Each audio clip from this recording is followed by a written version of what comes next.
দাতাকে, গ্রহিতাকে? দাতা বড় না গ্রহিতা বড়, না উভয়ই সমান? তিন প্রশ্নের জবাব ক্লিয়ার করুন।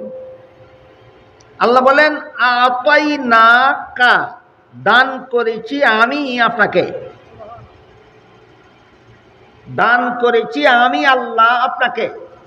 দাতাকে, গ্রহিতাকে? এবার বলুন, দাতা বড় না গ্রহিতা বড়, না উভয়ে সমান? দাতা বড়। এখানে আল্লাহ পরিষ্কার করে দিলেন, যদিও আপনাকে সৃষ্টির শ্রেষ্ঠ মর্যাদা আমি দান করেছি, আপনি কিন্তু গ্রহিতা, আমি আল্লাহ কিন্তু দাতা, সুতরাং আপনি আমার সমান না, আমি আপনার চেয়ে বড়। আল্লাহ নবীর মর্যাদার বিবরণ দিয়েছেন সূরা কাউসারে। নিজের মর্যাদাকে নবীর মর্যাদার সাথে একাকার করে দিয়ে, না নিজের মর্যাদার আলাদা বৈশিষ্ট্য বজায় রেখে?